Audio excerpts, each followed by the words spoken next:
আসসালামু আলাইকুম everyone, welcome back to cooking with Shahnaz. আজকে আমি তৈরি করে দেখাবো মুরগির রোস্ট।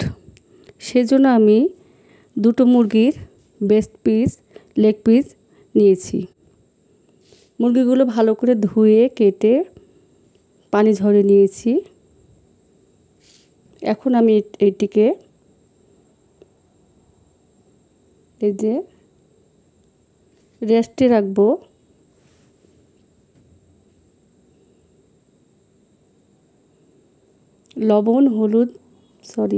লবণ দিয়ে মাখিয়ে রাখবো 30 মিনিটের জন্য। এখন একটি প্যানে তেল দেব, রেগুলার তেল।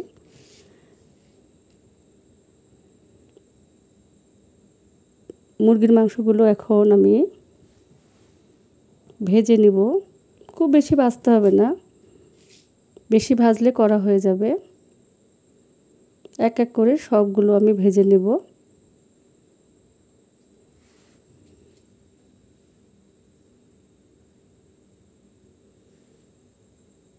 এই যে দেখুন, সবগুলো আমি ভেজে নিচ্ছি। ভালোভাবে ভাজতে হবে, ধীরে ধীরে, কিন্তু খুব কড়া করে ভাজা যাবে না।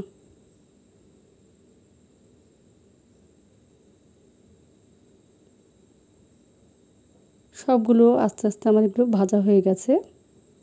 এখন আমি প্যানে ঘি দিয়ে দিব ওই তেলের উপর। ঘি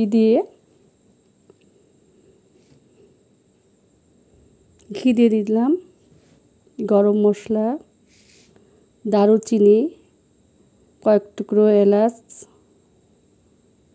কয়েকটি এলাচ, তেজপাতা, 1 কাপ পেঁয়াজ দিয়ে ভালো করে ভেজে নেব। গোল্ডেন ব্রাউন হওয়া পর্যন্ত ভাজবো।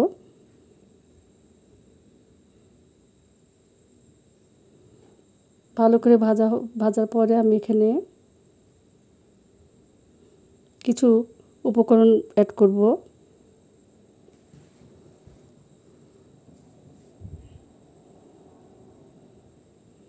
আদা বাটা দেব,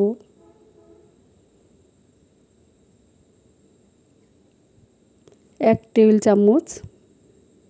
রসুন বাটা দেব 1 টেবিল চামচ। ভালো করে নেড়েচেড়ে নিব যেন কাঁচা গন্ধটুকু না থাকে। ভালোভাবে নাড়ার পরে এখন আমি দেব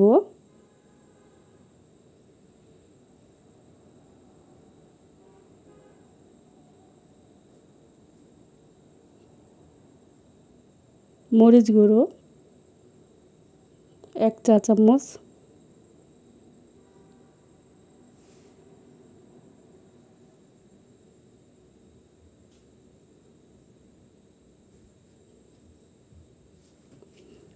পেঁয়াজ বাটা দেব 1 কাপ, 1 কাপ বাদাম বাটা দেব। আপনার যে কোনো বাদাম বাটা দিতে পারেন। এখানে আমি কাজু বাদাম, চিনা বাদাম দিয়েছি। সব মশলাগুলো ভালোভাবে ভুনে নিব বা কষিয়ে নিব। নেওয়ার পর এখন আমি ভেজে রাখা মুরগিগুলো দিয়ে দেব, মুরগির পিসগুলো দিয়ে দেব। ঢাকনা দিয়ে ভালোভাবে সিদ্ধ করতে দেব।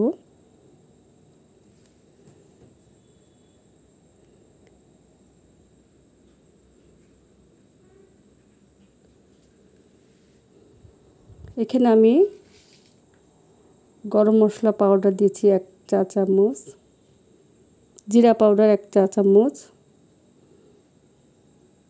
1 কাপ দুধ,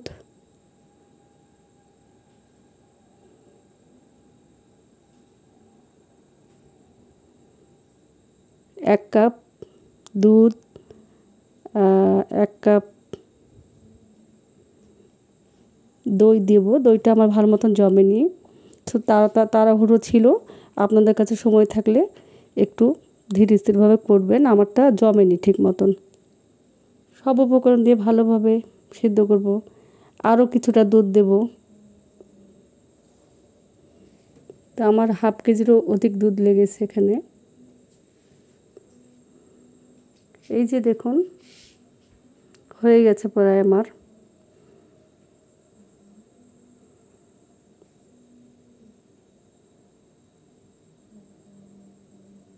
মুরগির রোস্ট দেখতে যেমন চমৎকার লাগছে, খেতেও সেরকম অনেক ভালো লাগবে। তো আশা করি আজকের রেসিপিটা আপনাদের অনেক ভালো লাগবে। ভালো লাগলে একটি লাইক, কমেন্ট, শেয়ার করতে ভুলবেন না।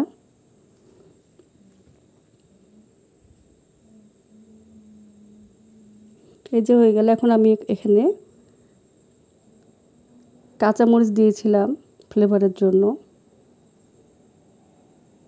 1 চামচ কেওড়া জল, 1 চামচ গোলাপ জল দেব। এই তো বাস হয়ে গেল আমার মুরগির রোস্ট, শাহী মুরগির রোস্ট।